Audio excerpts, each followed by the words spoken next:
Hello, hello, hello, hello, hello, welcome, welcome, welcome. Hopefully you can all see and hear me. I thought I'd just kill out the last 5 minutes of pre-roll there. Let's just get going. I've only got a couple of hours. I thought rather than keep that pre-roll going, let's just crack on. Welcome, welcome. Hopefully you can see and hear me okay. Just a quick sort of, another last minute live stream really. Get some work done before I go for my dinner times.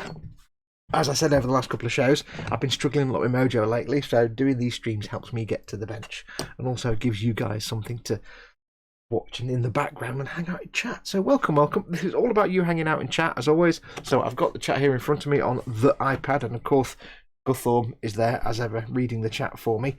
But if you are watching this, do come and join the live chat for the love of dog. It'll keep you sane, it'll give you people to talk to because they're all awesome in chat. So do come and hang out. My computer's gone very quiet. Are we still streaming? Its fan has stopped making a lot of noise, and that normally makes me nervous. But yes, welcome, welcome. If you're watching this and you don't know where the live chat is, obviously there's a blue box there. If you want to join the live chat, you need to be on the YouTube page to watch it. So hit the YouTube icon that's down here in the bottom right hand corner somewhere. That'll take to the YouTube page where you can join in with the typey chappy chat. And you want to because, like I say, everybody in there is awesome. I'll whiz through quickly all the usual bits and bobs. First and foremost, massive thank you to the 3 groups of people that make this show and all my stuff possible. First and foremost, my patrons, my beautiful patrons, patreon.com/modelmakingguru. They pay my bills, they pay my wages, they keep the lights on, keep food on the table. So massive thank you to them. He's picked up the marker point, hasn't he? God damn it, Space Marine. He's picked up my centre of view marker. Where is it? It's there, roughly. That'll do. And also, of course, to the 2 businesses and stores that support my channel, emodels.co.uk, my sponsors, and goblingaming.co.uk, my affiliate sponsors. Links in the description below the video to both of those. You'll get massive savings on all your plastic crack. So go and check those out, as always. Now, what we're going to do today... excuse me. Well, today's going to be the same as the last few weeks. Yeah, we've got more Space Marines to do. If you remember, last few shows we've been working on where's the camera? Issue 56, which was some of the Space Marine reinforcements. So, of course, after issue 56, we have issue 59, which is more Space Marine reinforcements. So yeah, so issue 59 next. So we've got more dudes to make. So we're going to crack on with these. Now there are some intercessors in here, and there are some inceptors, which are the flying dudes. I don't like them on the little Ponzi stand, so we might not fully assemble that one. But before we do that, I need to just drill out the barrel of this one guy who I finished making yesterday. I've got to drill his barrel out first, matron. But massive welcome to everybody. A quick look through the chat. My voice is going funny today. One swig of water, hang on. Excuse me. In chat, I may not have all of you, but the first person I see in chat is Tomcat181, Lewis Williamson, Gross Models, Chris Gross Models, one of your mods. Pascal Reverse, we have Hell Pascal, we have Nim is in, welcome Nim. Christopher C, Raging Bassist. Jamie Bone is in, Candy Graham for Margot, David Ollowain 3, Tom Radcliffe's, Ian Thompson, and that's everybody so far. And I don't expect a lot of you because I did this really, really last minute. I was just waiting until Chris finished his gameplay stream and thought I'd dive in, so there you go. So yeah, so let's see who else comes into chat. Darren2159 has come in as well. Welcome, Darren.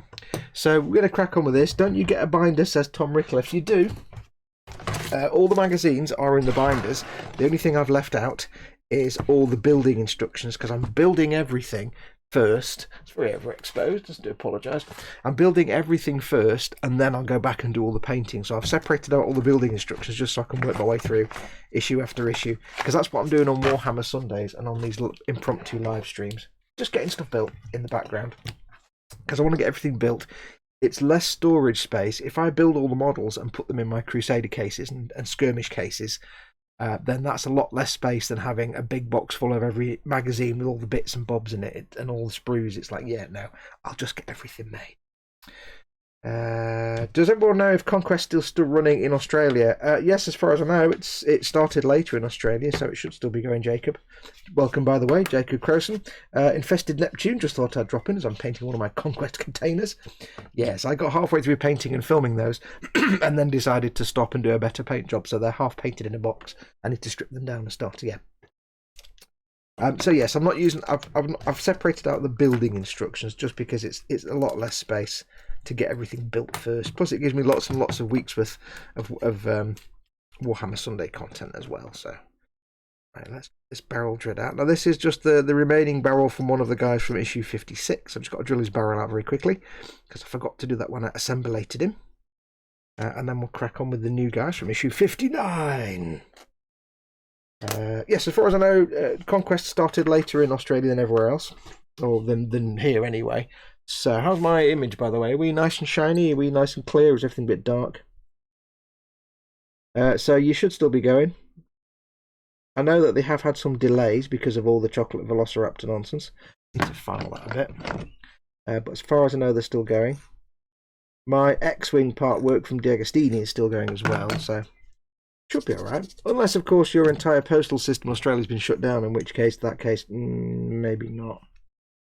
Depends what state your postal service is in. I need to really flatten that. Got a big lump on it. Not like big lumps. Nim's in. Nim says hi everyone again. Hello everybody. Tom says I sat down at the pewter for some productivity. Ding, Guru is live. Alert happened. Yes, sorry about that. Just tell your boss you otherwise engage with something far more important than nonsense productivity. Right, let's get this drilled out. This isn't going to be in the middle, I can sense it, but I can correct my error quite easily, unless it's really off-centre, in which case I'm completely screwed. No, it's not so bad. It's not so bad. I can fix this. So we'll just get this barrel drilled out. How is everyone? If any of you were watching Chris's stream earlier on, I didn't get a chance to watch it all, sadly, but I popped in at the beginning and I saw little bits here and there. Chris was playing that new game, not Deep Down, not Deep Thing. It's the one where he's stuck on an island. What is the point of that game, Chris?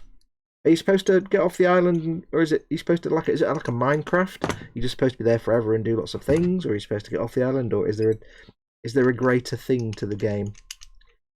Or is it literally just survival? I did see someone in the chat complaining that all the weapons and all the tools and things degrade over time. And I thought, well, it is a survival game. The whole point of a survival game is that you have to survive. And I was watching with merriment as Paul was heckling him constantly, trying to give advice and heckling at the same time. That's a bit of a skill that Paul's got there. I'm not sure it usually works, but there you go. Now you'll see here I'm carving out the barrel with the blade of stability. This is my technique, basically. There are people who will take a lot of time to get their barrels spot on centered every time.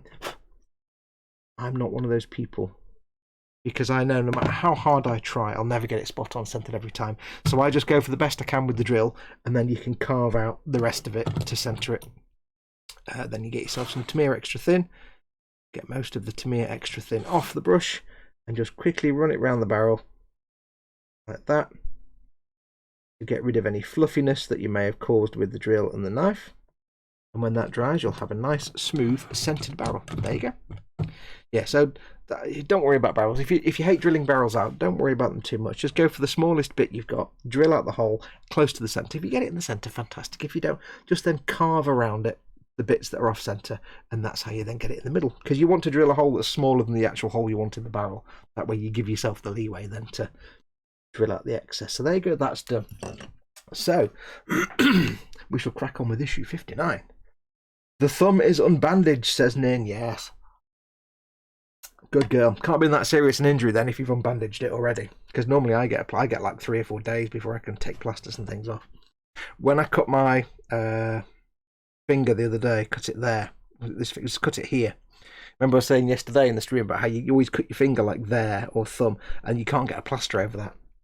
I had a plaster right round and one over the top to lock it in place the other day, and I went to bed, but I'd put the plasters on too, because I put a new plaster on before I went to bed, and I went to bed and I put the plaster on too tight, and I'm lying there, my fingers going wow, wow, while doing that throbbing thing because the plaster's a bit too tight. And I'm lying there and I'm like, I really can't be bothered getting out of bed, but I really need to go and loosen that plaster. And in the end, I had to give in and get out of bed and go, oh, why must I do this to myself?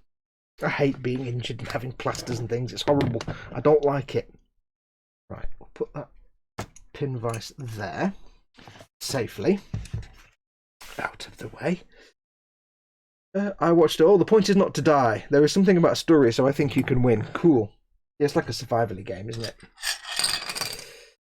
Right, so what I'm going to do first is have a look at the bases, because these are like ropey non-Games Workshop produced plastic.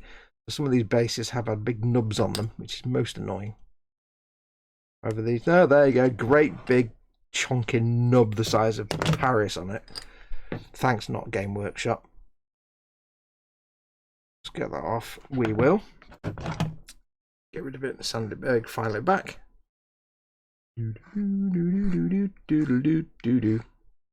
A lot of people, when they do these minis like these, they go put all their effort into the figure, which is quite right, you know, quite right. But they sometimes forget that you need to make sure the base looks pretty good. And I've seen minis where you've got a beautiful figure and a beautiful texture on the base, but then the edge here you've got like a nub or a horrible. And it's like, you know what, you should really have cleaned that up. Now, what I'm going to do. What I've been doing, because I'm getting all these built and then just dumping them into the transport box. I don't really need to, but just to keep myself sane, I'm marking off the number of each issue on each base so I know which is which. So this is issue 59. Just so if I need to sort them out, if I want to, for example, if I decided when I do the filming of thsee paintings, I don't know how I'm going to do it yet, but I might say, in this video we're going to paint the figures that come in issue 59. Or I might just see an issue, and I'll start that again. When I do a video, it might be, let's paint all the Space Marines. Here's painting one, and here's the rest. Or I might do, here's issue 59, let's paint the figures. Here's issue 60. So I need to know which is which, just in case I decide to do it. I haven't decided that yet, but just in case, I shall do that. Right, so they can go to one side to dry. So let's have a think. What are we building first? We're doing two intercessors first. Intercessor. I don't have plasters. I use bandages round the head when Nat smacks me, says Lewis. Hey, Lewis. There's also, you could just not use plasters or bandages and just not put yourself in a position where Nat has to smack you around the head. That is also an option. You need to consider that option. It's never going to happen. Chrono Man is in. Welcome, Chrono Man. Lewis, you need a helmet, says Jamie. Yes. Space Hamster ZH is in. Howdy all. Shoveling homemade Cantonese fried rice into my face hole and watching this. Yes, the best thing you can do when you're watching my programs, my videos, is shovel food into your face mouths. Because then it starts you all talking about food, and then I get really, really hungry because I've got hours to go because I can't do the foodings while I'm doing the streamings. So, yeah, you know it tortures me. So I shall ask the question, as Dad's not here, I shall ask the question, bench and belly. What's on your bench? What are you working on? And what are you having for your dinner? Or what are you going to have for your dinner? And remember, bench doesn't have to be a model. It could be anything creative. You could be installing a bath in your bathroom. You could be setting up a louver on your window. You could be doing anything. As long as it's something creative. What are you doing? What are you doing to beat the blues away and pass the time? Right, so I need 1, 2, 3, 4, 5, and 6. Yes. 1, 2, 3, 4, 1, 2, 3, 4, 5, 6, 7, no copyright. 1, 2, 2, right, so 1, 2, 3, 4, 5, and 6. So there's 4, 2, 5, 1. There we go. One's the big boy there. Now, I appreciate that this is probably a bit in the face in the camera while I'm cutting things off the sprue. I thought I'd try moving the camera in a bit closer today, just to see if that's any better for you. So do let me know in the comments and in the chat how it works. Remember, I do have the chat here. If you want to get my attention in the chat, because it's right in front of me, please put your comment in big, fat, capital letters, bold as Ted would call it, so that I have a chance to see it in front, because I'll be focusing on this, but I'll see capital letters go past. Like Gross just said, French and Emmy. If you want to, of course, you can do a super chat, which is the little dollar symbol at the bottom of the chat window. That's cool for two reasons. One, it puts your comment in a big, massive coloured box, so I have no way to miss it. I can't possibly miss a big green or gold thing going past on the chat here. But also, that little bit of whatever you put through on the super chat, that comes to me directly, so I make an income from that. So by doing a super chat, you are supporting my channel directly, which is very, very much appreciated, because it pays the bills and keeps the lights on, so thank you very much. My belly is rumbling. I do apologise if the microphone is picking that up. My belly is making all the noises in the world. Bench and belly for me. Bench, obviously, issue 59. However, belly. Yesterday, if I said yesterday, we bought 1 billion packs of noodles and pasta and all kinds of things to survive on during the Chocolate Velociraptor pandamoomin. And what am I doing now? Yes, we'll do it like that. So yesterday we had a pack of, I think they're called glass noodles. They're transparent, the noodles. So we used half of those for our dinner yesterday with some sort of bolognese and vegetable chili. Today, however, though, we're going to have the same noodles again.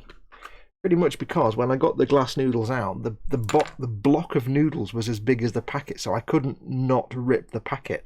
I can't reseal it. So to avoid them going to waste and going off, we're going to have the rest of the noodles tonight. But instead of vegetable chili, tonight we're going to have the noodles with actual chili and the meat. So it's going to be the other half of the pack of glass noodles, which Mama Fox quite likes. She doesn't actually like noodles, but she's realised now that because we've got like... She's not that keen on pasta or noodles, but seeing as we've got like hundreds of packs of noodles and pasta and gnocchi in the front room now, because we stocked up a little bit in advance because we can't go anywhere, she's kind of accepted the fact that she's going to have to eat pasta and noodles and gnocchi for a while. Well, she's got a lot of choice. So, yeah, she quite enjoyed those. So we're going to have the same noodles again, whatever they are, glass noodles or something, with actual stag chili.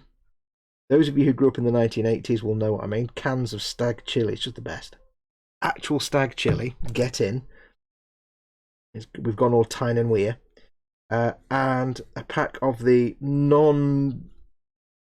I didn't realise it was non-meat, but it's non-meat bolognese, but it actually tastes fantastic. You put it in a pan and add water and cook it up. It's like a packet thing. So we're combining that with the chili. And I have to say, even though it's like a vegetarian bolognese, it actually tastes really nice. I don't care that it's vegetarian. I'm not a vegetarian, but it does taste absolutely fantastic. So I'm adding it to the chili just to stodge it out a bit, and to just give us a bit more interesting flavour. So we're having that tonight. So it's basically chili and noodles, not chili and as in from chili, but chili and noodles, not chili and from chili. That's weird. So yeah, so Mama Fox is, I think, begrudgingly getting to like noodles now. She doesn't have a choice. Yes, we have to stock up on dried things for obvious reasons, because I can't go anywhere. It's not like I can go to the shop. You know, Mama Fox can't go anywhere. She's at risk. But it's not like I can just, go to the shops and come back. I can't, because I can't put Mama Fox at risk. So we really are stuck indoors. So when this all started, we basically stocked up a little bit. We didn't binge buy. We just stocked up a little bit on just non-perishable food. So we got lots of pasta and tins of things. So it's lots of tinned meats and tinned curry and dried this and dried that and add water and things like packs of noodles. So I quite like it because it's just fun food for me. There was literally no point buying lots and lots of things to put in the freezer like meats and stuff, because the freezer's actually full. So, oh, sorry, knocking the camera. We made do with what we could get. Just checking this in the light, make sure it looks nice and neat. No, nearly. That's the belly for tonight. Will be 10 noodles with chili and stuff, and then my secret ingredients, which are to make everything better. My secret ingredients are, I sanded that too much, I won't mind. My secret ingredients are a little bit of paprika, because paprika is good on everything. Always put paprika on your food, you should always. And a little tiny bit of fish sauce. Only a tiny bit. Because if you put on more than like a molecule of fish sauce, your food goes from delicious to smelling like feet. So you've got to be really careful with fish sauce, but it's really nice. It adds a really strong flavour. Proper Vietnamese, whatever it's called. It smells like basically ass, but just don't smell it and get it in the food quick and you'll be fine. I think that's looking all right now. I shall have a look at the chat in a moment to see what you're all saying about bench and belly. I'll just get all these nubs removed. Get this piece cleaned up first.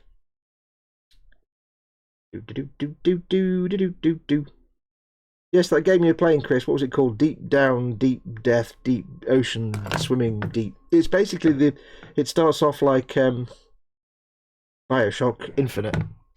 You're on a plane, it crashes into the sea and you swim to the thing. But you don't end up with a massive statue of whatever the guy's name was in the small lighthouse. Not being a BioWare game, there's no lighthouse, obviously. It starts like that, and then you're on this island, and it's a survival game. Isn't that kind of what Rust was like? But it's a single-player game. Looked quite good, though.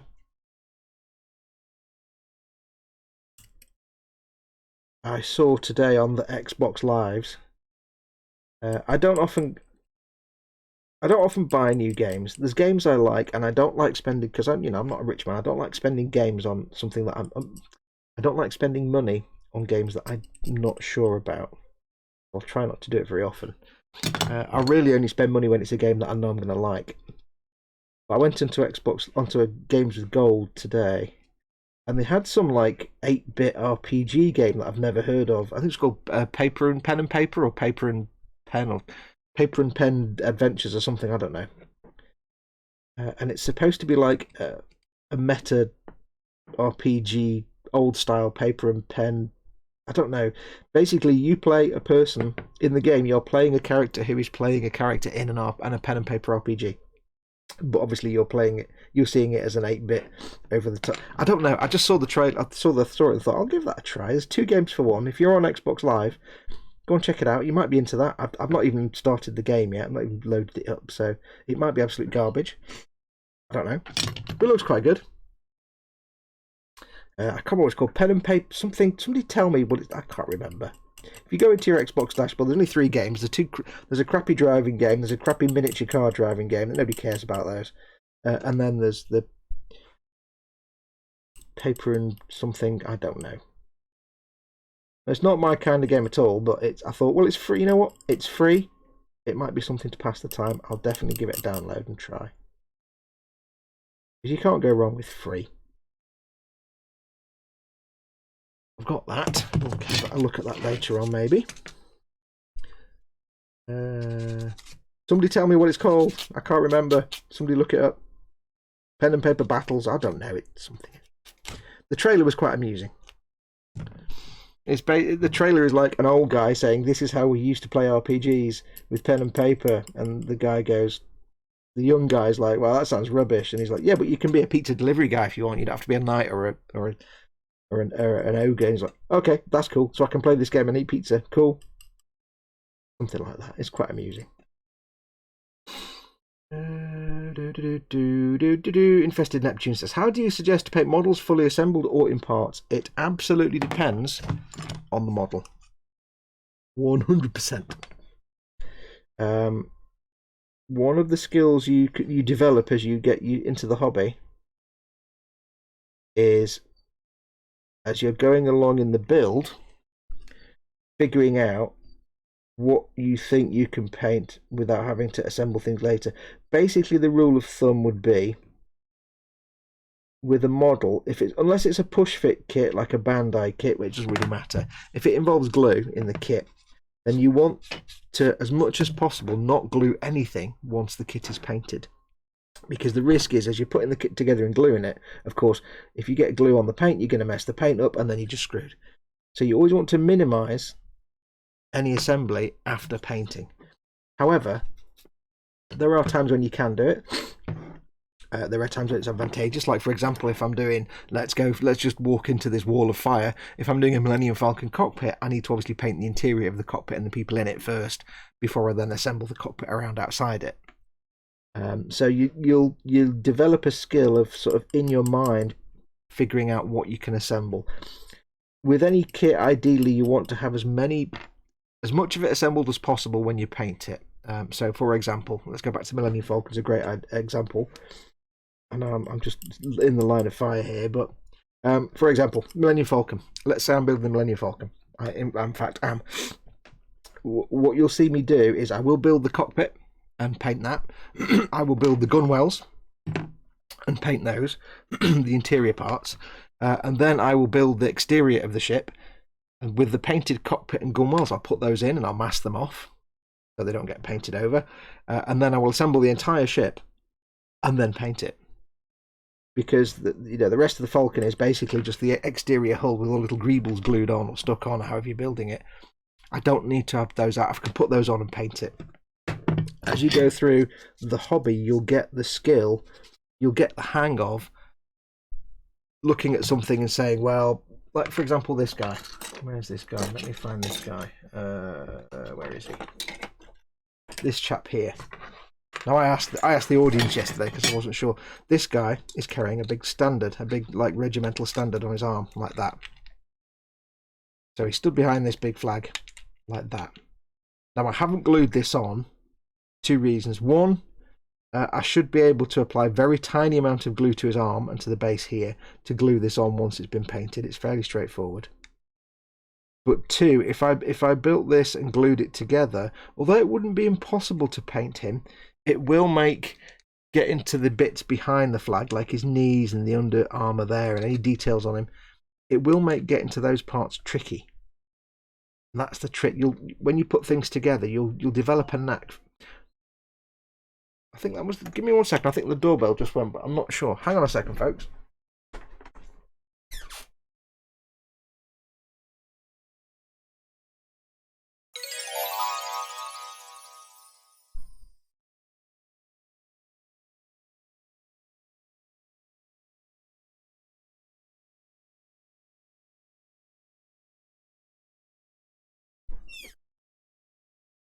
No, I don't know what that was. There was like a ding sound, but I have no idea what it was. Don't know what that was. Weird. Anyway. Yeah, so you'll develop a knack for looking at a build and thinking, well, I know I can paint this and I can paint this, no problem. I can get to all of that. But I can't paint it with that in the way, so I'll leave that off. But then you have to look at it and say, well, if I leave that off, can I glue it back on again later without messing up the paint job? And I'm fairly confident I can use minimal glue on his wrist and on the base here. So yes, I can. And you'll develop that knack. So the golden rule would be build as much as you can when you do so then you can do the painting. You'll often find people that build, say, tanks and armoured fighting vehicles, they often build the whole thing and leave the tracks off, and then because they know they can paint it. Whereas if you've got something with an interior, you need to plan what you're going to do. It depends on the model and it depends on your level of skill, but you'll get there. You'll figure it out. You don't want to be doing any gluing, as little as possible when you've already done the painting, just because of the risk, really. And especially if you're making, say, a resin model that involves CA glue, or you're making any model and you're using for any part of it CA glue, super glue, because that will really mess up your paint job. Because CA glue can actually fog and mist over your paint and make it a right mess. Lewis is being assaulted by everybody again. I don't know why. You're being cruel to Lewis. Stop being cruel to Lewis. I'm going to defend him. Stop being cruel to him. I do want him to actually be able to comment on my videos, you know. Where are we? Look, see what people are saying. I don't know what Lewis has said at all, because it's removed all comments. Where are we? Nimsinary says Ubisoft just released the new Assassin's Creed trailer. The Norse in me is very happy and interested in Ubisoft games, unfortunately, or Assassin's Creed games. It didn't do anything for me. Nim says, Bench, after moving the cat in the Barbatos as usual. I'll say that again. After moving the cat the Barbatos as usual, she's working on a Barbatos. Belly unknown at this time, so the usual answer. Ryan Craig is in. Welcome, Ryan. He's finishing a Tamiya Yamaha YZF R1M. Is that a motorbike? I guess that's a motorbike. I don't know motorbikes. Pizza for dinner, says Ryan Craig. Now, I don't know if you knew, but if you don't know the rules, you can't just say pizza whenever you describe your food. The reason I asked the bench and belly question is I've not really got an interest in what people have got on the bench. It's more the belly bit. It's the food I want to know about, because I'm always hungry when I do these streams, and it's going to be a couple of hours before I eat, so I need to know all the filthy little details about your pizza, all the toppings. Give me I want food porn to make me really hungry, so that when I eat my tea, it's gone in seconds. What kind of pizza are we talking? Jamie Bowen, painting the pig models 1-to-1 tiger tank still. Belly, I don't know. The Tubes of You, such a wonderful place. I don't know who that's directed to. Tomcat says, bench, tech manual for work. Ooh, Belly. Is that like, whenever I hear tech manual, I just think of like, the DS9 tech manual or the next generation tech manual. If it's not one of them, it's not the same. Belly, fresh hamburger from butcher and egg noodles to make a stroganoff. Oh, yes. Darren says, bench, cutting plastic card for the first time for my Eagle landing pad. Belly, sausage and mash soon. If you're cutting plastic card, here's a handy tip. If it's quite thick plastic card, if you've got a scribing tool and you want a nice clean edge, try using a scribing tool rather than a knife or a saw. You just literally mark it, get your line, get your straight edge, and just, as if you were doing a panel line, and just slowly work your way through, you'll find it gives you a much smoother, crisper, straight edge than a knife on thick plastic card. On thin plastic card, you can just go with your knife as normal, but thick stuff, try using that. And all you have to do is scribe it a little bit and then snap it off. I found that on thick card, because on thick card you'll be like this with the knife forever, but if you do it with a scribing tool, a few scribes, and then just snap it. Great. I got that from Adam Savage. He was like, why don't I do that? Hello, Mama Fox. Hello. Quanoman says, bench, a fish pie thingy. Fish. Fish pie thingy, ingredients, fish and pie. Bench, upper hall plate from above the boarding ramp. He's doing the Millennium Falconums. And I can't remember, I don't know now which of you is doing the Falcon, the Diag Falcon, and which is doing the Bandai Falcon. So he's doing a Falcon. I'll play it safe. Dad is in. Welcome, Dad. Dad, of course, is another one of your moderators, and David Butcher, that model, is also in. Dave is also one of your moderators. He logs in as the right account, so Paul can't ban him. Well, so welcome to Dad and Dave as well. Your mods will look after you and keep you safe in the chat, but if you do cross them, they will burn you alive in acid, so don't cross them. Other than that, they're lovely little cuddly forest creatures. Dave Butcher, that model, says hello. Welcome, Dave.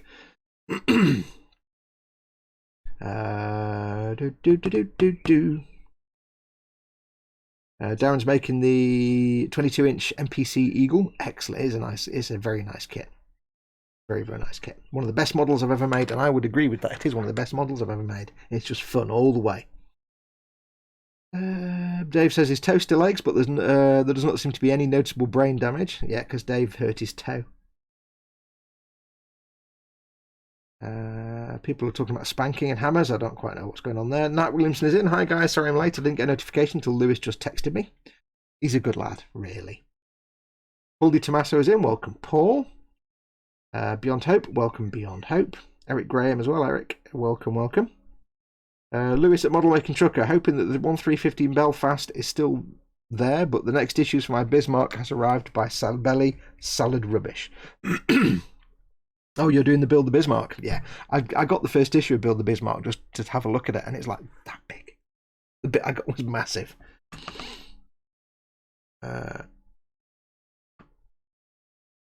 Denial knowledge. Model making truck has been obsequious again.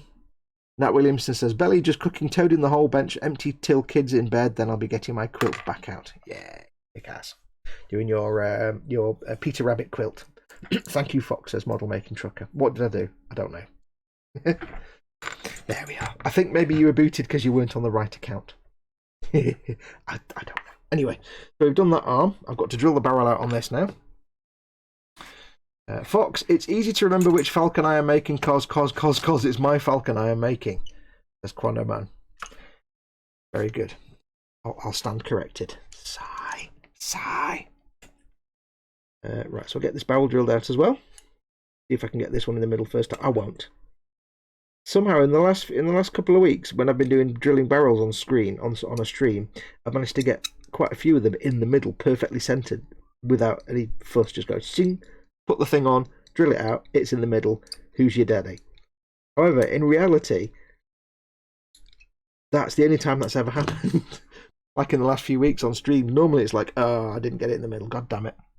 And I always fluff it. So the fact that over the last few weeks, and I've done it on live on telly, and I've been spotting them, everybody thinks I'm brilliant at drilling barrels, but it's not. It's all lies. I'm actually rubbish. There we go. That's that sidewall. I'm drilling your side holes. Right, Right, and now I need to... I didn't get that in the middle. The Langle says, hello, I'm new to all this. Just got some Star Wars Legion and Fallout Wasteland Warfare kits. Never made models or painted before. Welcome, the Langle. You're more than welcome. You've got yourself some good little minis to paint there. Star Wars Legion and the Fallout Wasteland Warfare. I've built some of the Wasteland Warfare. I shall show you in a minute if you wish. I shall get them from the cupboard. I did the Super Mutant. I did Nora. And I did dog meat. Yay, dog meat. And they were beautiful. I'm not a big fan of resin kits, but they were fantastic. They were absolutely brilliant. I loved them because they were like the first release. And so they were beautiful and crisp. I'll just clean up this barrel a little bit. But welcome, welcome. If you are new and you're just into the hobby, then you won't know this, maybe. But I do have a Facebook group called the Model Makers Boom Hut. If you are new to the hobby, join the Model Makers Boom Hut. I'll put the link in chat for you.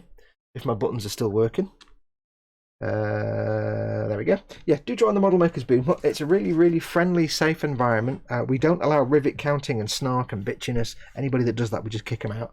And it's a perfect place for people who are just beginners like yourself, because everybody in there is just either a beginner like yourself, or they know what they're doing, they're professionals, or they've just been doing it for a long time, and they'd love to help people out. We foster an environment of help and support. So if you are just starting out, go and join the Boom Hut. Absolutely free. You don't have to, but it's just a good place to, get advice and hint. There's like 4,000 people in there who will love to give you advice and help you out. And also there'll be a lot of people in there that have also made the same things. I'll show you my Wasteland Warfare stuff.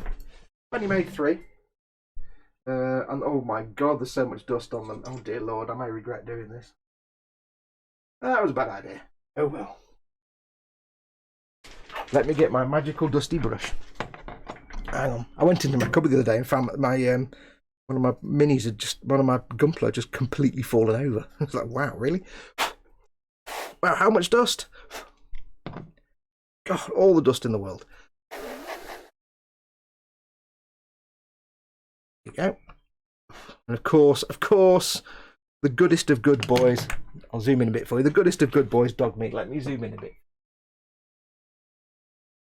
Oh, it's not letting me zoom in very far. Okay, that's as good as it gets. Yeah, so I did the big Super Mutant with his twin pipe rifles, pipe guns.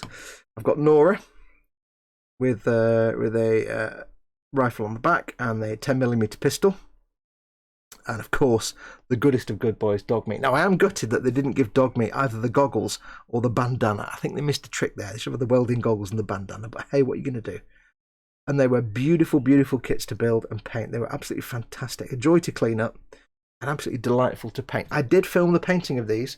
So when you've finished watching this, if you go back to my channel homepage, just, Model Making Guru YouTube page, go into playlists and created playlists, and there's a couple of episodes where I paint all those. I do like a thing of how I painted them. So do go and have a look. Those look fantastic, he says. Thank you very much. They're actually really simple paint jobs.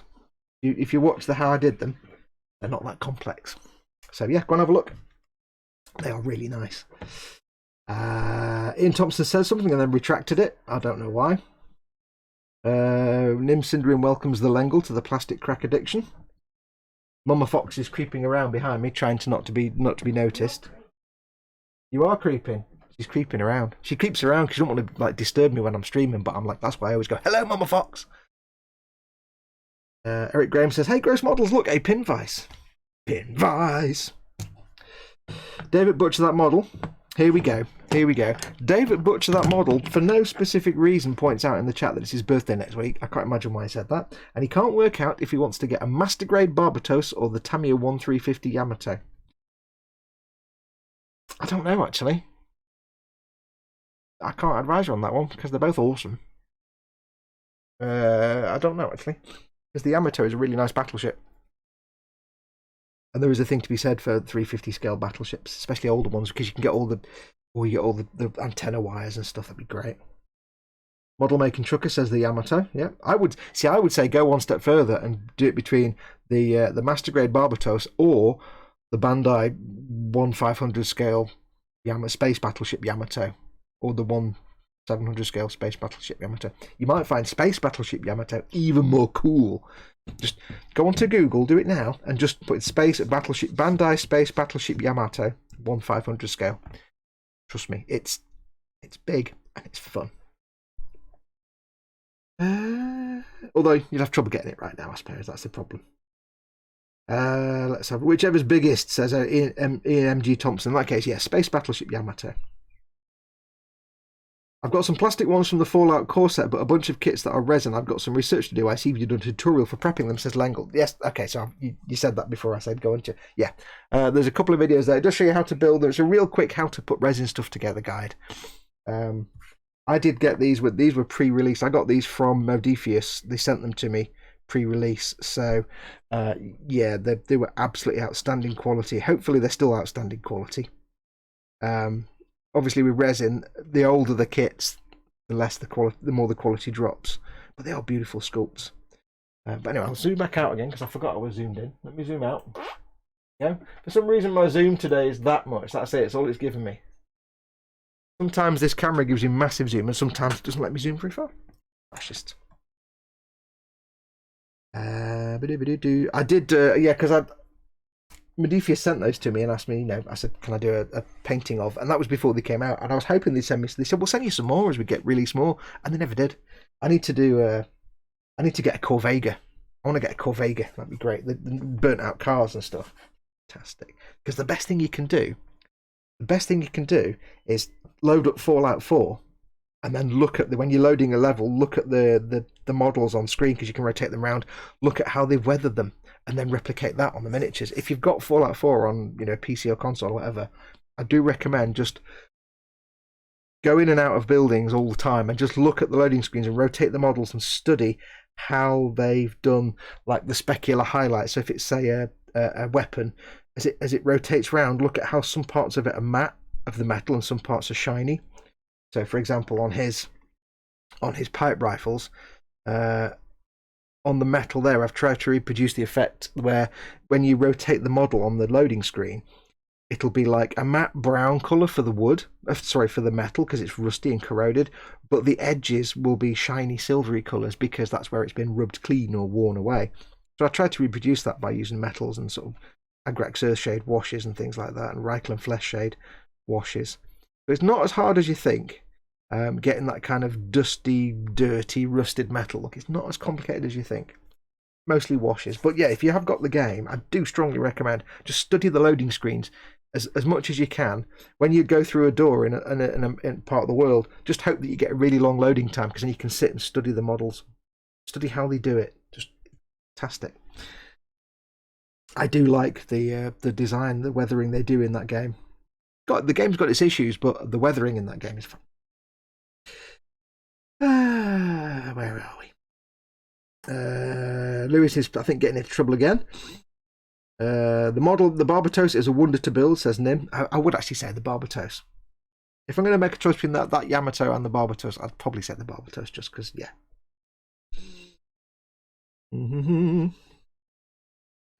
People are looking at bigger is better, and everybody, Tomcat says, my brain went immediately the wrong way after reading your comment. No, trust me, it's the right way for my chat. I really wanted to get into Fallout 4, but just couldn't, says Ryan Craig. It's one of those Marmite games. You either love it or hate it. I look at it and I can see all the problems it had. Yes, the storyline's a bit pants. Yes, it's got the typical jank of a Fallout game. You know, yes, they don't quite know what a human being looks like. But I find it's one of those things where forget the actual main story and just go off and do your own thing, and that's where you can make it a good game. I found it meh. I found it a meh game until I got some weapon mods and some, you know, environmental mods. So the one thing that changed the game for me was downloading the Garand M1 rifle mod. I'm on Xbox. There's a mod that gives you a Garand M1 rifle, and if you do it with the experimental scope, it changes the way you play, because it's a real finicky aiming system. You've got to be quite careful. So that changed the way I play, because I wasn't just walking around shooting like a bullet sponge. I had 8 rounds in the clip and I was carefully aiming, and that slowed it down. And what I found was when you slow down in that game, it changes everything. So I got the Garand M1. I got the Zombie Walkers mod, which turns all the ghouls into zombies and they move a lot slower. and you can set all settings for their health level. So what I did was I set them to move at a shamble speed. So they're all shamblers, they all move really slowly, but you can only kill them with headshots, which when you combine that with the Garand M1, where it's got this tiny little scope in the middle of your screen and you've got to really hard struggle to see the center point, it makes it much more interesting because you've got to then aim, you can't move fast. The ghouls, which are now zombies, are moving really slowly and only headshots kill them. It's great fun. And then I found a mod. I've got lots of environmental mods that make the landscape look more interesting. There's lots more shrubs and grass and stuff. Much better graphics. And I also got a mod. I've just got a mod the other day. I got the big cheats console mod, cheats terminal. No, I don't actually use the cheat game cheats really. I don't want to give myself god mode and stuff like that. But the only thing I've used it for is to slow the walking speed down. What I've done is I've slowed my walking speed down in game to 25% of normal. You know, and what that does is it means that when you push the left stick all the way in first person mode, you're stuck to walking at about actual ambling walking speed. If I'm just pootling along walking down the street in real life, that's kind of the maximum walking speed. I've got it set to it at 25%. And when it does mean that I can't do sprint, because when you sprint it looks stupid and doesn't go much faster. When you go back into third person mode, of course, you go back to normal speed, you move at lightning speed, but by just setting the walking speed to 25%, so it's actual walking speed, and having weapons that I can't just hip fire and spray bullets everywhere, I've got to actually spend time aiming. Plus it looks awesome because it's a Garand M1. And having, for example, zombies instead of ghouls, where I've got to actually aim for the head. And then other mods that increase the number of random encounters out in the world, and things like that. It actually makes it a whole different game. So I've got hundreds and hundreds of hours just literally exploring around the world, just pootling about, not doing any quests, just walking from A to B, just enjoying with all the graphical boosts I've got from some of the mods. Just enjoying the way the light plays off the metallics in the world and the ambient sounds from some of the mods. So I've got little bits of bird song and insect chitter and stuff like that. It's great. It's absolutely great. If anybody wants me to, and they're on Xbox, I'll publish a list of mods that I've got. I did the same for Skyrim. I posted all my mods up. If anybody wants me to, let me know and I'll post up a list of my Fallout 4 mods.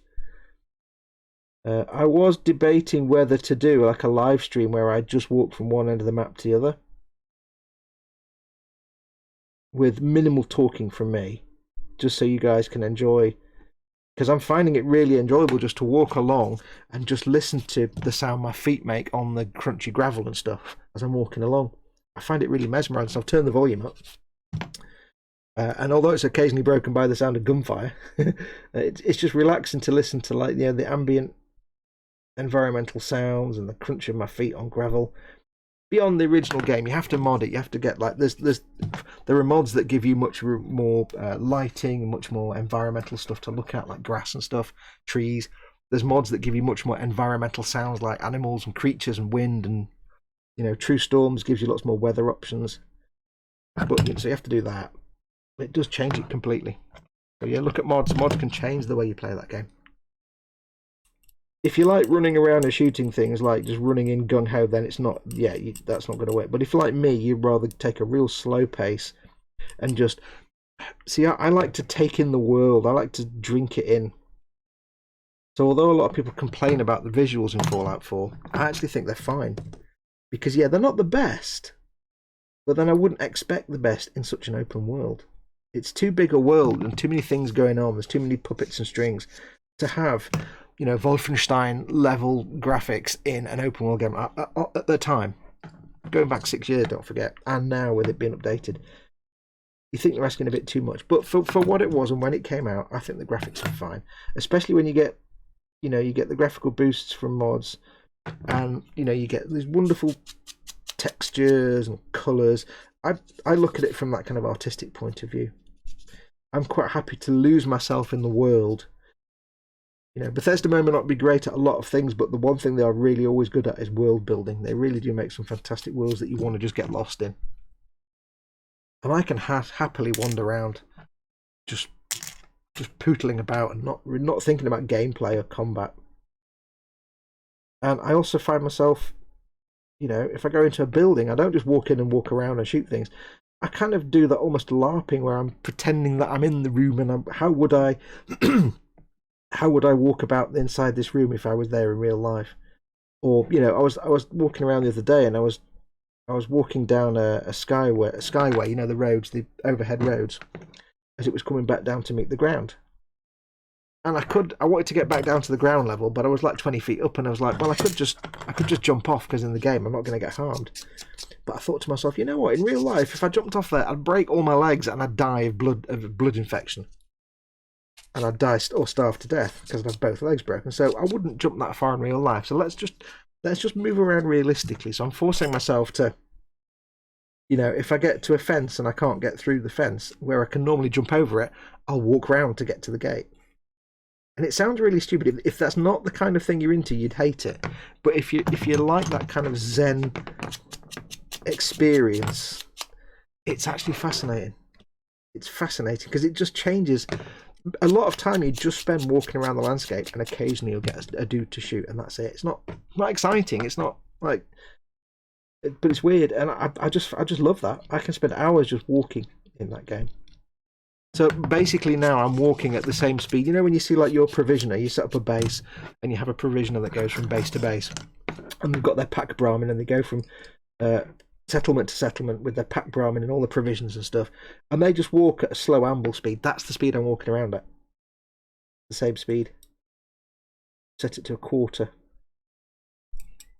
I would like to go a little bit faster perhaps, but it's more the sound, it's the speed of the footstep sound. Because if you go any faster than that, then your feet are going like, which doesn't sound right, but no, it sounds like I'm walking at normal speed, which works perfectly.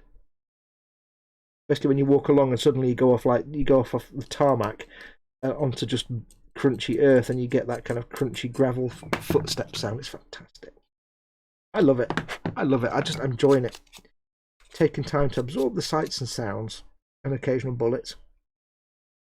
But if that's not your kind of thing, if you want action, yeah.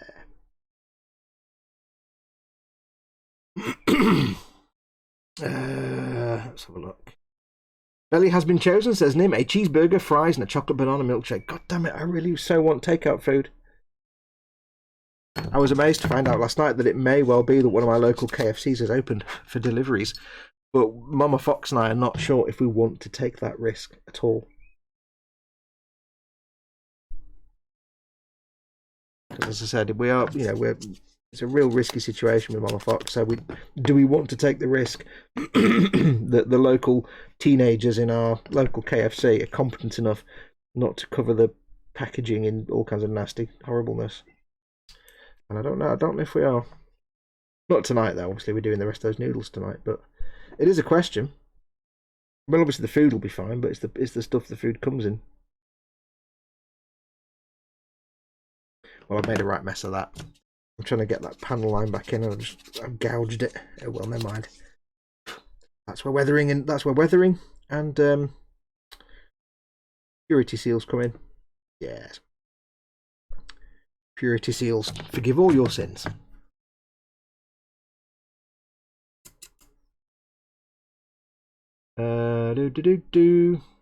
Lewis, work-wise, I'm infuriated because everyone's been wanting everything for nothing today, says Andy.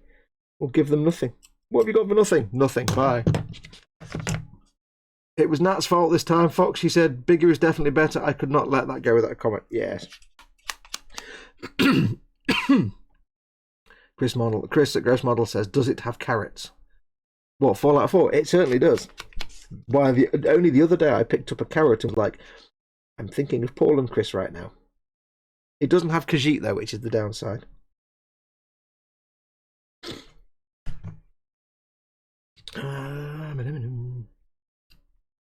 Butch that model says, shameless plug, I have a video or two on converting a £1 toy dog into dog meat with bandana and goggles. Pimp your stuff, dude. As I say regularly, many of the people that watch my stuff and hang out in the chat, if you don't know this, many of them actually have their own YouTube channels. Most of my mods actually have YouTube channels. So do do feel free to go and check their stuff out. And I said this yesterday, but nobody really took me up on it. But if any of you in there, in the live chat, have a YouTube channel, excuse me, any of you have a live YouTube, any of you have a YouTube channel about model making or whatever, and you want a bit of pimpage, feel free to put the name of the channel in the chat, and I'll ask the mods to post up, because only mods can post links, and ask the mods to post up a link for you for your channel. Make sure you put it all in capital letters, and make sure the mods realise you put it there for their benefit. Say, hey mods, can you link to my channel called whatever? Because I don't just teach people how to do what I do. I also like to encourage people to, you know, I like to promote people that are doing this kind of YouTube stuff, because it's great. I have 1 hour of working left, says Andy. Take an hour break. Get Dawn of War from Steam and play Space Marine, says John Kenwood.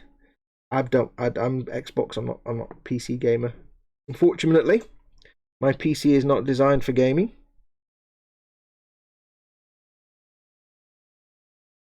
Nor would I want to be perfectly honest, because my PC is where I do my work. I like to game away from the PC that I spend all day sitting at, really.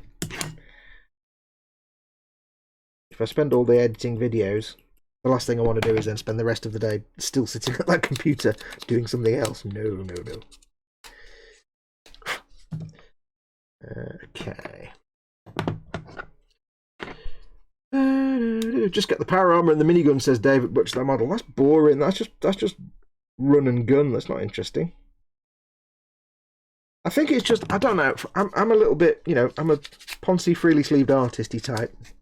So I think for me, I appreciate the world building more than the actual game and lore and story and stuff. So I can walk around the landscape and absorb it. And I can look at the environmental storytelling, which is where they tell a story about what happened. Like, you know, you'll see the classic one is you walk into a train car, and there's a privacy screen up, and then on the other side there's like a medical trolley with some teddy bears, and one of them's full of syringes, and the other one's got like alcohol bottles in its paw, and it's just like a little story being told with the environment. Or you'll see, you know, things in a room that suggest something happened there 200 years ago, and there's nothing there explicit that says this is what happened in this room, but you can look at it and make up the story from what you can see in the room. I love that kind of stuff. So I think because I'm just like a faggy-assed artist, I think I always value that kind of intangible thing, even just like, you know, the colour of the light. The one thing I really love to do the most is when I'm playing, especially if I'm in like the Boston town area, I absolutely love to use that cheat engine I've got to just change the weather from nice and sunny or whatever to just rain. Because I have got the True Storms weather mod, and it adds loads of extra rain sounds and thunder sounds and stuff, changes lighting and things. So if I turn on the rain, just rain, it looks fantastic, it sounds fantastic, and everything looks wet, like my rifle and stuff look wet. It changes the lighting becomes dull and shifts towards the blue, and it just looks perfectly like a rainy day, which you think is just, why would that be exciting? Because it's a game and it's not real, but they get the lighting just right, and the sound, and I can almost smell the wet tarmac, and it just makes it more interesting to play that way. Also, the actual rain does give you a bit more stealth. It increases your stealth a little bit, but it's just more absorbing. I like walking around that it's a beautiful sunny morning where you've got the light coming through the trees and everything's bathed in that orangey glow. But then go to the afternoon, especially in Boston, turn the rain on, everything goes grey. It's a little bit darker. You've got the rain pouring down, everything looks wet. Yeah, I love it. I love it. I love it. I love it. There could be no enemies in that world at all, and I'd still be happy as a pig in poop, walking around it, experiencing it. And that's why I'm not really too fussed about whenever we eventually get Fallout 5, because Bethesda at this point, I'm sure they'll make a hash of this. I'm sure the story will probably be garbage. I'm sure there'll be all kinds of bugs and issues, and they'll do all these other things that make it a complete travesty. But the one thing they'll have at the end of it is it will be a world that you can wander around in for hours, if you're into that kind of thing, which I am. I like the intangible. That's probably why I like Elite Dangerous, because again, that's just pootling about and quiet times. I like to pootle. That's it. I think it's pootling games.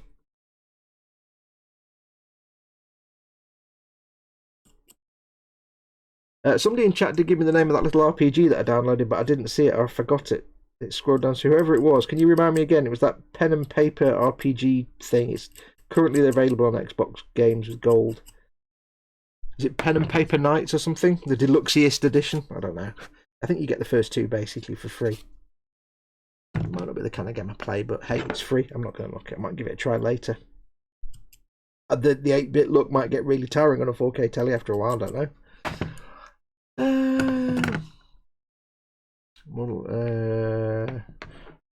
Not our kids watching because this is their IT lesson. Andy McLee says, Spoot! There was a Skyrim mode where you started in a random location and felt like you could just go off and make your own adventure, add in some more locations and story mods, and it was really enjoyable, says the Lengle. That's how I play Skyrim anyway. I got past the main intro, and as soon as it released me into the outside world, I was off. I just ignored the main storyline. Same with Fallout 3 and 4. Fallout 3... I don't know. I was never into that kind of game, basically. I was always a first-person gamer. And then for some reason I got Fallout 3. I don't know why. Because it was never the kind of game... I didn't know anything about Fallout. I hadn't read anything about it. I hadn't been up on it at all. But I was just reading something one day, and I thought to myself, you know what? I'm going to go to the store and get that. So I went to the store and got Fallout 3, and that was it. That was like 2,000 hours later. I'm like, wow, my mind's blown. So in that game, this is like 2000, came out in 2008. I got it in 2009, I think.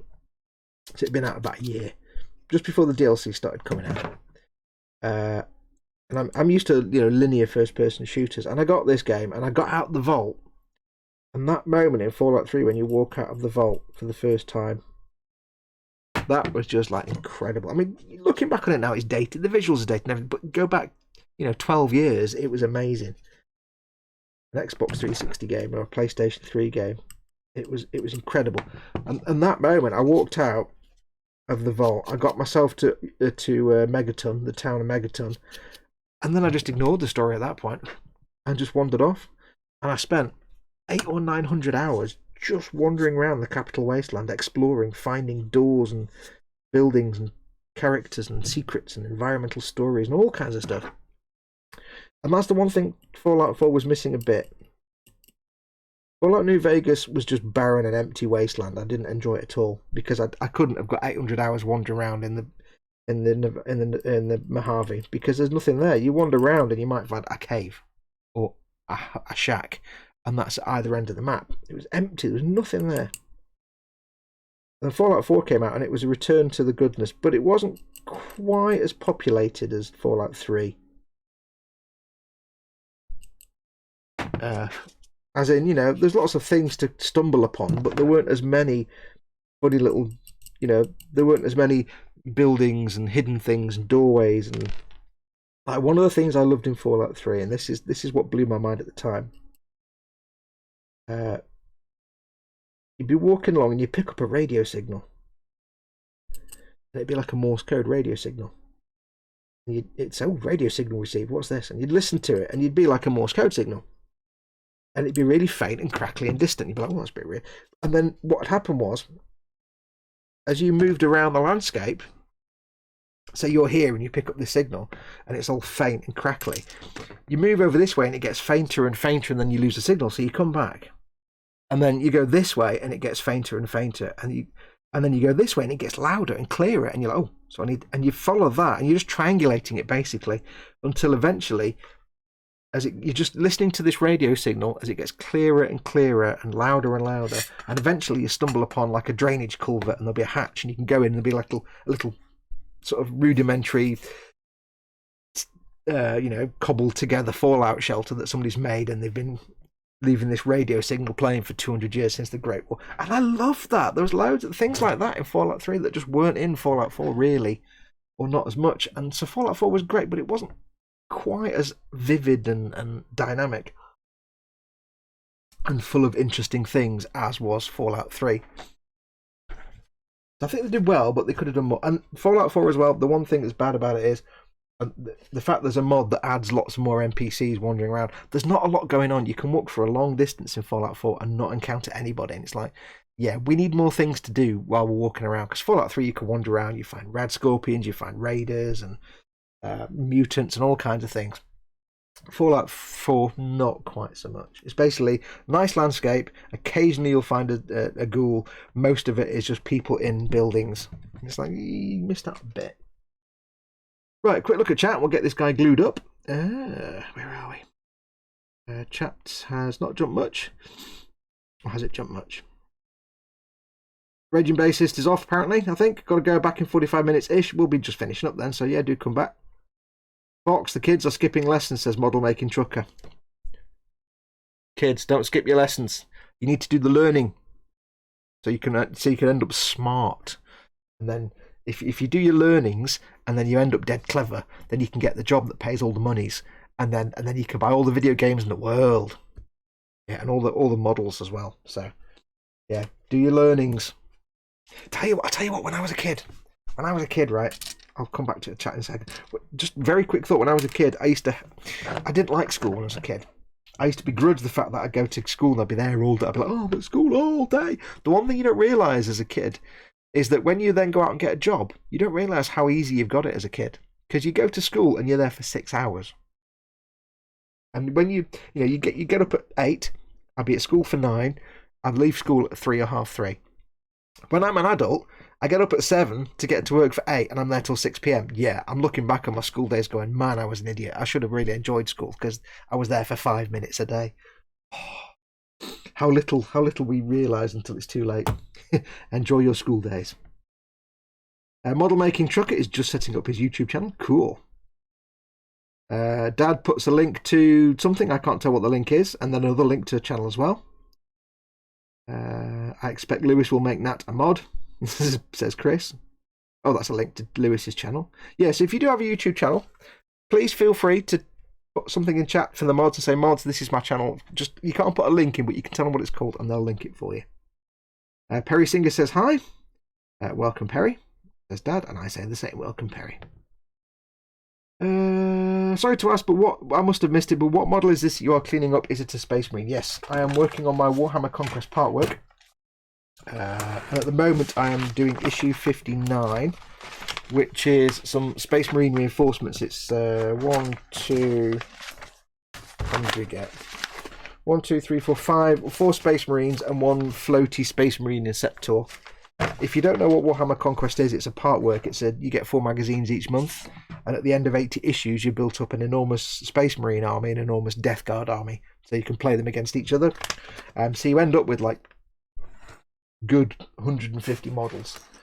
So far in the last few episodes, I built these guys. This was issue 56, so I've got these guys built up. And now I'm on issue 59. 56 was these, 57 was these. Now I've got issue 59, we've got 5 more to do. We're actually on a glut of figures at the minute. There's no vehicles or anything to build just yet. And what I'm doing is I've got all the models now for the part work. I've got all 80 issues. I'm just slowly building all the models first. And then once I've got everything built, then I can start to paint them and film painting them. I did start painting them, but I gave up because I was following the magazine. It wasn't very interesting. So I'm going to strip all those models I've painted back so far. And we'll start again. Where are we? Dave says, I think we've lost Fox, says Eric Graham. Yeah. John Kenwis is going to do a how to make a doner kebab video for you all. That will be the best video ever. That will beat my how to make a pot noodle video.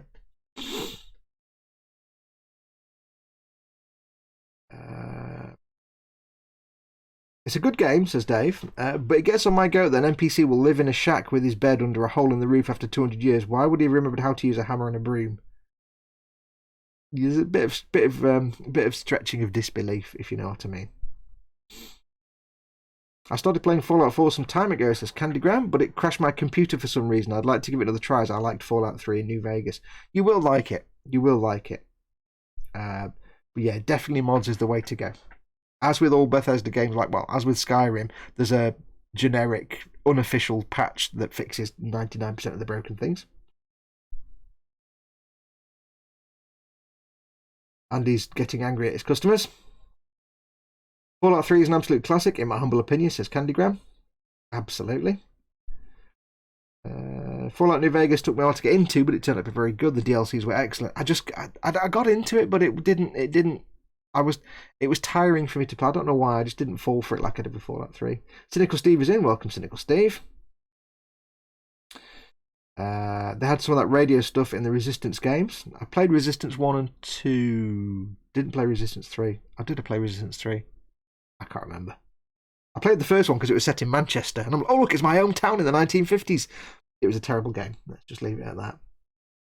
Connor wants to be a lorry driver and model builder, and Paige wants to be a doctor and a model builder. I can't imagine where they get this model building from. All this lorry driving. Definitely, they'll both need their schooling then. Skullfish is in. Skullfish. I know, because there's a skull and a fish from Quantum Man. Andy McLeish says, skull, oh, fish. I can't do it. I can't get close to the microphone. I've got that. Slap my button it didn't on. work. Oh, it did work. Yeah, I've got that. Slap it on. That's the only button I've got, I'm afraid. That's 23-hour streams on Fox's bench just there. Oh, yeah, those little 6 figures. Yeah. Speak for yourself, Fox. I was up at 6 for my paper round, says Cynical Steve. Then round to my nan to do a coal fire, then to school, then back to nan to do a tea, then worked at paper shop till 7. Adulthood is a rest. I can't help it if you grew up in 1930s Lancashire. I don't know. We used to get up, clean the gravel. Let's have a look. Finn the Dude, what was your opinions of Conquest? I subscribed and I found it good value. The premier subscription was bobbins though. Hi Finn the Dude. Yes, it's exceptional good value because you're getting about 1,100 quid worth of stuff for 800 quid. Roughly speaking, random figures. So you're saving about 200 or 300 quid on all the models. But yes, the premium stuff, not that great. Premium stuff, some card playing. I mean, they're nice, and the dice. I really like the dice, but yeah, the stuff that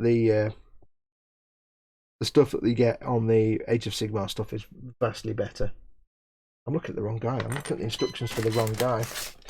Somebody's texting me. Have we fallen over? Has the stream fallen over? What's this?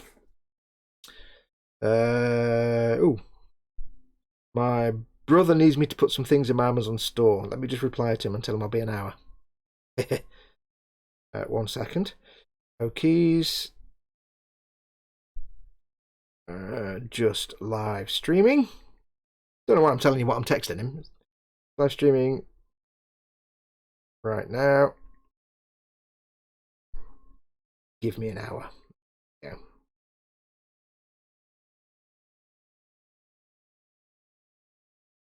Right now. Sorry about this. Cool. And if you want to know what my brother would like to order, it'll be in the other section of my Amazon store in about an hour. Yeah, I've got in the description below the video, there's a couple of my US and UK Amazon stores, and my brother often says, can you add these things to your store so I can order them? I'm like, yep, no problem. There's loads of stuff in there in the other section that's from like friends and family that need to order stuff. Right. Building your intercessors. First job was at B&Q at 16, all the way through college up until graduation from uni, and then, yes. Looks like Fox has made a good start removing the mould lines on that base. Is beyond hope. 1930s Yorkshire is heaven compared to South Wales in the 70s PMSL, says Cynical Steve. Oh, I forgot you're a taff. I know you're not a taff. I hate it. You hate that, I know. I'm just doing it to give you a rise. Yeah, South Wales. I've been to St David's many, many years ago. I dated a girl in Cumbraun for a very, very, very short while. Like, not really dated. Bit of snoggage, and that was about it, really. And that was, that was pretty. Cumbraun was in those days, early 80s, late 80s, whenever it was. I don't know, a long time ago now, 80s. That was kind of a depressing place.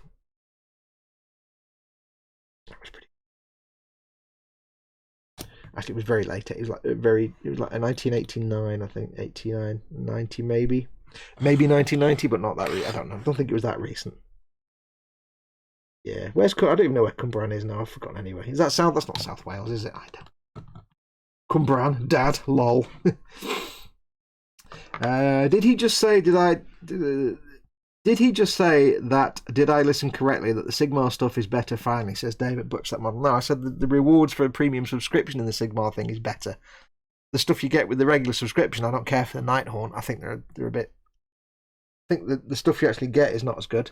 You don't get Space Marines or Death Guard, but the premium subscription stuff you get, lots of more kits. That's better. That was the Space 1999 text alert, says Darren. It certainly was. All my phone noises are Space 1999. Let me play them for you. How do you do this now? Sounds. Let's have a look. We have this one. Hang on. I'll put it in the microphone. So you've got that one, that one, that one. We've got this one. All those. There you go. I found someone that had done a really clean recording of them. So yes, absolutely. I maxed out my Space 1999 sounds because they're awesome. And I'm kind of hoping I didn't get my cards on camera there. I wasn't really paying attention. First job was a chip shop in 1988, says John Kenwood. My first job was tying grapes on a farm, says Nim. 10 XP to Darren for spotting that. Yep. It's Dave's earworm. Cumbrain.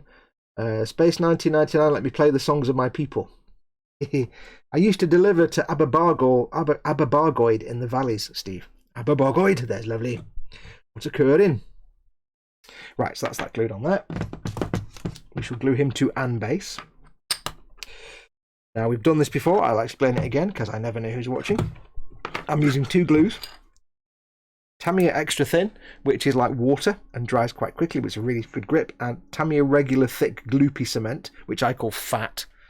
And I use them for 2 reasons. These are both cements these aren't glues, they're cements. They weld the plastic together. They take 2 pieces of plastic, they turn it a bit mushy. You put them together, you put the glue between them, and that plastic melts into each other and you get 1 piece of plastic. This stuff is really thick and gloopy though. It's not that as aggressive as the other stuff, as the Extra Thin. But what you'll see me do, if I put Extra Thin on his feet and put him on the base, he'll just fall off because it's very thin and it cures very quickly. This stuff though, the regular cement, is thick and gloopy and viscous. So when I put him on the base and give him a little bit of a wiggle to make it smush around, because it's thick and gloopy and viscous, that glue, it's not done its work yet. It's not started to melt the plastic. That's just being held together by virtue of it being a thick, viscous liquid. The surface tension is holding those two together. And while that's there, I can give it a second. I can swap to the Extra Thin. And now I can go in and put the Extra Thin there. Just touch it to the gap, and the cement will get sucked into the gap via caterpillar action, and that will start to do its work. The Extra Thin is quite aggressive and melts the plastic really quickly. But if I just put Extra Thin on his feet and tried to stick him to it, by the time I put him on the base, the Extra Thin would have started to evaporate away and it wouldn't really grip. It takes about a minute to do its full melty bit. Whereas this stuff, it's so thick and gloopy, just the surface tension. So you'll see me use it on arms and things like that when I need a bit of, when there's a mechanical, I need to have some mechanical grip before I get the chemical grip. Tamiya Water and Tamiya Glorp, says Andy McLeish. I know I explain that every time, but I never know if somebody's watching this for the first time. People often say to me, why do you explain the same things over and over? And it's because whenever, especially when I do a live stream, there's a lot of you out there who are regulars and they watch all my stuff anyway, and this is all old news to you, but there's always the chance that at least one person watching this might never have seen my stuff before and might not know that about cement or whatever I'm talking about. So I do understand, I do applaud my followers. There's no backpack. I've got his backpack off the sprue, god damn it. I do thank my followers who watch all my stuff for putting up with the fact that I say the same things over and over again. But I have to assume that somebody might be watching for the first time. That's why when I do like a video tutorial on something, I'll be like, when I do a video build, I'll be explaining how to do dry brushing, and like, we all know how to do dry brushing. It's like, yeah, but you do. But Bob Smith, who's never dry brushed before and has never watched one of my videos before, might not know. John Kenwood says, I have Auf Wiedersehen Pet for my ringtone. I'm trying to remember it now. Oh, God. Can't remember it. I know it was Jimmy Nail that sang it, because of course it was. I'll remember it eventually. I have the red alert as my ringtone. Just brings back so many memories. Yes, well, when I was doing the Eagle build for E-models, at the very end in the last episode, I put some thread on the model, and I did some green screening to make it take off and land. And I needed all the sound effects of like the landing and the takeoff and stuff. So I found all these sound effects, and the person had done some really crisp recordings of a lot of the computer sounds. He just managed to isolate them out. So I'm like, I'm having that, my ringtones and stuff. And it's quite funny because it's very rare that anybody recognises them, but when you're out and about in the real world, but when somebody does, they go, is that thing from Space 1999? And it's, yeah, wow. And it's quite funny because then it starts a conversation. Not anymore though, because the entire world's on fire. My first job was selling watches in Pound Stretcher. No Aberwell, there's been a while, says Nicholas Steve. Is Sarge in, says Andy McLeish. I don't know, don't think so. I have the TARDIS as my text alert, says Nim. Oh yeah, my first job. There's a question. What was your first job? My first job was working for the Driving Standards Agency, booking driving tests. Then I later moved on to booking heavy goods driving tests. That's my first job working. So I was in the civil service. I was 19. I was 19. Just left school. I had no idea about the real world, and I was signing the Official Secrets Act, and I'm like, wow, this is so cool. Unfortunately, what wasn't cool was it was a civil service job at minimum basic wage. And yeah, in 1990, that's not a lot of money. My first job working in the Driving Standards Agency, booking driving tests. And in those days, the computer on my desk wasn't even a computer. It was just a dumb green screen terminal. So when you play your Fallout 4 or your Fallout 3 and you're there on your Robco terminal doing your password breaking, that's what I started working on, those green screens. It was just a dumb terminal connected to DVLA in Swansea. It was fantastic. And they all had the IBM Model M. So that's one of the things I love about the Fallout games, the Fallout 3 and 4, is that hacking mini game. Because that was my job, basically, working on monitors like that. Oh, those were the days. Only my second time here, so explanations are welcome, and Dad says it won't bother me at all. I don't know nothing bothers me. Yeah, no, I'm happy to explain things many, many times, all the time. That's what I'm doing. I'm basically teaching people. That's what I like to do. Now, don't assume for 1 minute that I think I'm an expert on anything. And I pointed this out yesterday. I don't try and show you the way to do something because it's the correct way. I try and show you how I do something because that's the way I like to do it, and that's the way I found easiest for me. And if somebody's just starting out, I like to try and give them a way to start to learn to do something that they can get to grips with and move on from. So, you know, I know for many things there are lots of complicated ways of doing stuff. And I said this yesterday in the show. I said, you know, I could sit there and I've done it. I've shown how to do it. You can do paint chipping using chipping fluids, and that's absolutely fine. But if I'm trying to show a beginner, I'm not going to give them an advanced method like that. I'm going to give them something simpler, like just paint the chips on. It's a lot easier to get to grips with for an absolute beginner. And it can look just as good. And I'm lazy, so it's also a lot easier as well. A lot less effort. I'll always try and show. I'm lazy, and I try and give people... I find that the laziest ways of doing things are often the best ways for beginners to learn to do things. Because if you start off with the laziest way, it's always the easiest way. And when you're learning something, you want to learn the easiest way to do something first. Yeah, when you learn to ride a bike, you can learn to ride a bike by just getting on a bike.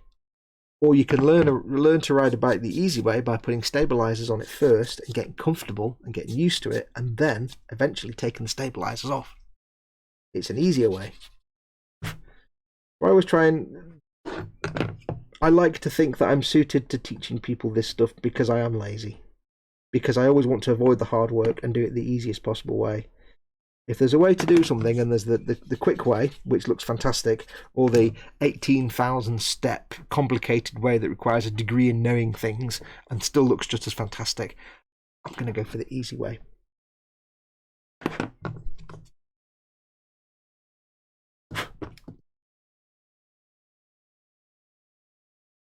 And I like to think that's helpful for beginners, because I always make it clear, if I'm teaching you something, I always say, this is not the only way to do it, there's other ways.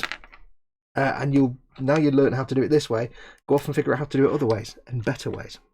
What's the easy way to do photo etch, Fox? You know more about that than me, dude. The easy way to do photo etch is not use photo etch. Yeah. I'm not an expert on photo etch.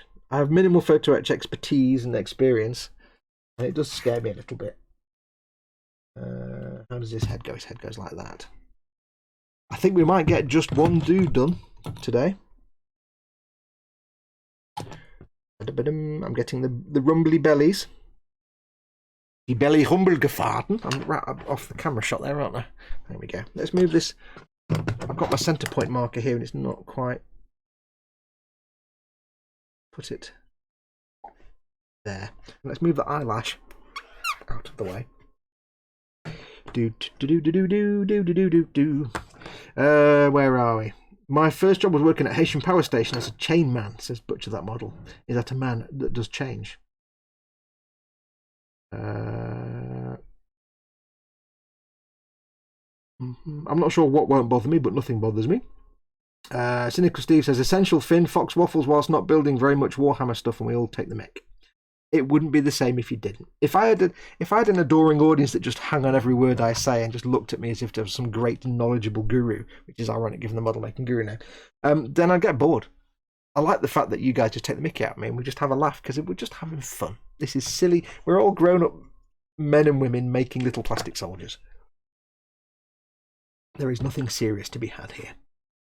Oh, there we go. Breaking away, Dad's living up there. I've got it in my head now. Microfiche operator was Ian Thompson. Oh, I've always wanted to have a look at a microfiche. I know what they are, I've just never actually had occasion to.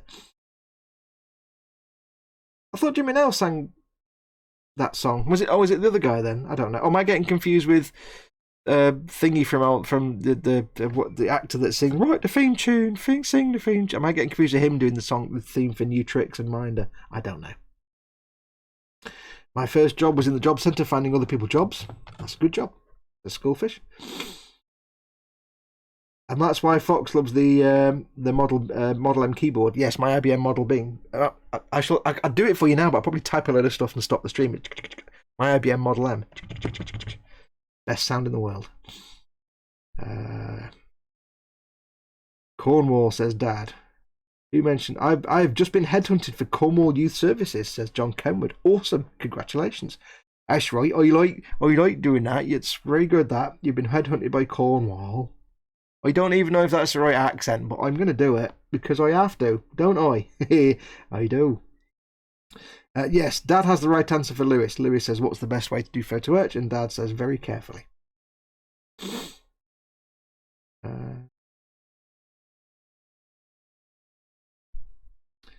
Saint Awful, says John Kenwood. Oh, whereabouts? And he says Saint Awful. Did you mean Saint Awful? He put Saint Awful, and then it's clearly it's an autocorrect. You mean Saint Austell? I don't know. Maybe Saint Awful is a good. I don't know. Maybe that's a valid name. I don't know. Then the dude says, bit peckish myself. Got stew and dumpling bubbling away for tonight. Oh, stew and dumpling. The only good thing about this stuff I'm making tonight with the noodles and the chili is it takes like 10 minutes. Oh. Know it well, John holidayed in Lou twice a year for 28 years, says Dad. Dad knows everywhere. If you give Dad a place, he'll have been there, stayed there, grew up there, invaded it, done something. Dad knows everywhere. Jimmy Nail sang Crocodile Shoes. Dear. Quanaman resents being called a grown-up. I'm mostly defiantly a childish wazzock. It's true. John Kenwood says, lol, and I'm an Essex boy. Ooh, right. Bit of an Essex boy, are you? Yeah, right. Were you in yesterday when I said about my nephews from coming from Chelmsford? Nick Butler's in. Stew and Dumplings in the 90s. Start again. Stew and Dumpling, the 90s comedy food act, and then waves and says, hey. Welcome, Nick. Joe Fagan sang it. Hey, Nick, not time no see. Dennis Waterman sang. That's it. Dennis Waterman, write a theme tune. Sing. He also did the theme tune to New Tricks. And I have to say, I have to be honest, New Tricks, kind of a guilty pleasure. I did like New Tricks. I thought it was a great series. And I'm not ashamed to admit that. I like New Tricks. It was a guilty pleasure series.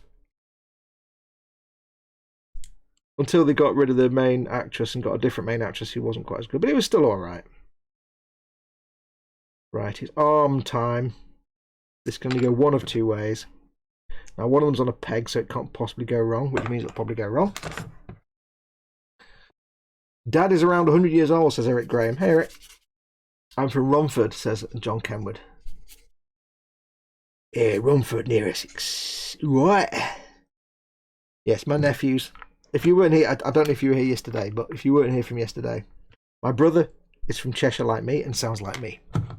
My sister-in-law, who he's married to, comes from Hull and sounds, as you would imagine someone from Hull to sound like. My nephews, born and raised by those two in Chelmsford, the first time I heard one of my nephews speak, he said, Daddy, I need a knife. And I didn't have any way to pass that because I'm used to my brother sounding like me and my sister sounding like she comes from Hull. And it broke my brain just a little bit. I'm like, what? Where did that how does that even, what? That's not right, what? Of course, that's the thing, of course. They spend more time with their peers at school, nursery and so on, than they do talking to their parents. So, of course, they get the accent of their peers, not the accent of their parents. Right, now, these two arms, if you've been watching for the last few shows, these two arms went together beautifully because they both had pegs on the shoulders. There was no far tossing about trying to get things to line up. So I'm sorry, Chris and Paul. You didn't get to see me stressing and frustrated by the arms this time. Sorry about that. Sorry about it. Next time, maybe. Next time. Graham McRobert. Welcome, Graham. Scale Model Muse is in. Hey, Pops. Oh, John Kenwood, you've just got yourself 100 XP. Because you've just said something, right, that I say all the time and that nobody gets. Just the one, Mrs. Wembley. Just the one.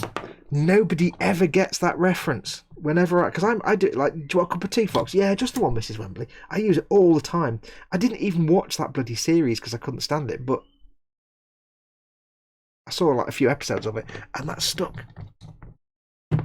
Just the one, Mrs. And nobody gets that reference whenever I do it. Nobody ever gets it. So you are now my hero. You are now my hero. Because you did that. That was you, that was. Therefore, you've won an internet. I'll send you all my internets. They are for you. Good girl.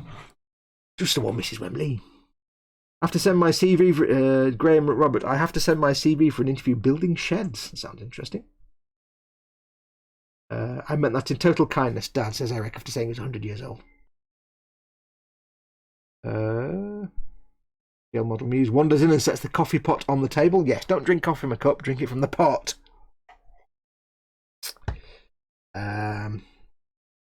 Quanaman accidentally, a bit like Dave earlier on, Quanaman, just for no specific reason at all, has just realised, air quotes, boing, boing, air quotes, just realised it's his birthday on Sunday. Oh, I've just remembered it's my birthday on Sunday, he said on the internet. Yes. He says, oh heck, I just realised it's my birthday on Sunday, or as I call it, another reason to lie about my age like a daft diva. Because you'd forgotten it's your birthday. No, you hadn't. Sam Kelly was in it too, says John. Yes, it's Sam Kelly that we did the just the one, Mrs. Wembley. And for some reason now, I don't know why, But now I've got a Nanny from Count Duckula in my head going, oh, Mr. Ducky Poos. I don't know why I've got Nanny in my head now from Count Duckula. I think it's thinking of Mrs. Wembley and I don't know. Bring the pot says going out to the kitchen, says Scale Model News. Colin's in, Festa 67 Workshop. Welcome, Cole. Ooh, Cole. It's because I started doing my Essex accent, which is nothing to do with Colin, but it's, you know, to me it's all Southerners. It's because I said, Daddy, I need a knife. And then Colin turned up. Everybody's saying hello to Cole. Right, so we built the dude. 'Tis now a dude builted. That's one that's Spess Maureen. For issue 59. I'm going to put these three back in, just before I go anywhere, I'm going to put these three back in the cabinet because I need to just get them back and safe. Oh, 1 second, talk amongst yourselves. You keep yourself busy while I'm doing this. Go back in the cupboard, back in your box. Yes, I walked into the room the other day, and for some reason, my St. Andrew Stein, which is in the cabinet on the top shelf, had just completely fallen over and collapsed all over the top shelf, and made a noise that I hadn't heard somehow. I had to go and rescue him. Yeah, everybody's saying hello to Colin. Colin's saying hello to everyone. I'm having a swig of the waters of life. Right, so I built one dude. I'm not going to start a second one because I'll be here till 7 o'clock and I need to go and make my dinner soon. Nim Cinderin, Hero Forge is addictive. I've just made a figure of a backup D&D character, and one for a character I have no intention of playing was just an experiment. Hang on. Cabinet open again. I did a couple of figures on Hero Forge. Now this isn't from Hero Forge themselves, but Chris over at Gross Models printed this out for me. I did me looking like me. So at the time I had long hair and a respirator, and then I did a sort of doggy animal character version of me, which is just some stupid dog dude who looks more like a lion. But he's of course got a cup of coffee and he's got a shotgun and a sniper rifle. Yeah, and a badger. He's got a badger as an animal. So I must actually get my Hero Forge figures printed out by Hero Forge at some point in big size, because I designed a couple. I've got one of me. Like I made it look a bit like me, just with the floppy hair and the shorts and the coffee cup. I must do that at some point. Candygram says, in a fair world, Colin will be doing high-end voice work. Absolutely. Darren says, oh my god, Fox, you remember all the crap that I do from my childhood? Absolutely, mate. We may have had the same childhood. Bassist is back. I'm waiting, says Eric, for when Fox grabs something from the cabinet, all of a sudden you hear a loud crash and cussing in the background. Yeah, it's a Detolf cabinet, and they are known to occasionally just go like that, because they're kind of designed in a bit of a shonky way. In the metal frame inside is a bit loose, and the glass sits between the top and the bottom and is sandwiched in place. And they have been known to just go like that because of the pressures. Send them to me and I will do them in resin for you, model making guru. Cool, I might do that, Colin. Did I get the? I don't know if I got the actual files. I'd have to get the files, wouldn't I? Yeah, I'll see if I can grab them. I did save them. I just didn't download the actual files. Well, I must have done because Chris printed it out. I'll sort it out. Cheers, buddy. Ian Thompson says, Quano expecting a tidal wave of models coming his way. Wait, what have I missed? What have I missed somewhere? I already have 2 to paint and 4 more from my last party, because Nim does a D&D, don't you? You do your D&D, don't you, dude? That on the chat. No such thing as too many, says Muse. This is absolutely true, especially when it comes to food and kebabs and curry and just food, snacks and treats, things like that. Yeah, I must paint this. I must get around to painting that. Right, so I built that one guy. I think I'll leave it there. Excuse me. Chris says I have a file I'll see about sending. Cool. Well, I don't know if I would send him the me version rather than the animal version. I might have sent you both. I don't know. You've sent me both. Send him both. Be cool. Or just send him the me version. Colin, I'll give you some money for plastic thread stuff, so we'll sort something out. Yeah, I think I'll leave it there. My throat's going a bit dry. I need to have a swig of water again. I won't start a new guy because I'll be here till 7. What's on the books? Don't forget tonight, of course. Chris, are you doing your hangout thing tonight? It's Thursday, isn't it? Is it Thursday? I don't even know what day it is. I think it's Thursday. Excuse me. Oh, really tickly throat. I think it's Thursday, so yes, I think brain stopped. Brain has stopped. I only have the one I printed for you. Did you have to buy that? I've not been on there for a couple of years. Did you have to pay to get the pattern? I'll figure it out. I'll get them sent to Colin. Don't worry, mate.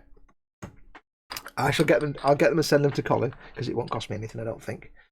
Yes, it's Thursday, so Chris has his Evening with Everyone stream tonight. It's 8 PM on the Gross Models channel. I don't know if it's with everyone or just his patrons, but it might be open to everyone. So if you are watching, if you're in the Boom Hut, and I'll put that in chat for you now.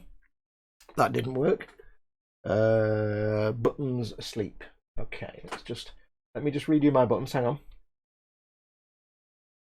Oh no, buttons are working. That's weird. Try that again. There we go. Yes, if you're not in the Boom Hut, do go in the Boom Hut, and also in Chris's Gross Group model. Oh, I did the Boom Hut. It's Chris's Gross Group. Go into Chris's Gross Group on Facebook. You'll figure it out. It's in there. He links to it anyway. So he opens it up to sometimes just patrons and sometimes to everyone. I'm just talking rubbish now. More water. Hang on. I made a right hash of that, Chris. I do apologise. Anyway, yes. Darren says, "Book, feed me." Yeah, trapdoor. Good stuff. So yes, do go and join Chris. Go on. Do you know? I'm so hungry right now. I'm not even using words. I'm just making noises that run into each other. Check out Chris's channel tonight, 8 PM, Gross Models. I will be back on, of course, Saturday for Skyrim Saturday and Sunday for Warhammer Sunday. I might come and do something tomorrow. I don't know. I was planning on doing that low sort of walking Fallout 4 stream at some point, but I don't know if I'll do that. If I do, I don't know when.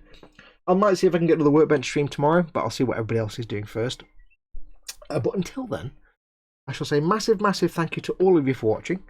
I love you all to bits. Do take care of yourselves. Obviously, be safe. Wash your damn hands. Wash your damn hands. Don't forget, of course, check out all the links in the description below this video for my affiliate stores, for my Amazon store, sorry, and for Goblin Gaming and for eModels. My Amazon stores. Anything you need to get model-wise, there's a lot of stuff in there. Do check in there first if you need to get something from Amazon before you go and buy it, because it might be in there. And if it's not in there, give me a shout. I can probably stick it in there for you. So go and check those out. Yes, I shall say, take care of yourselves. I shall get ready to press some buttons. Take care of yourselves.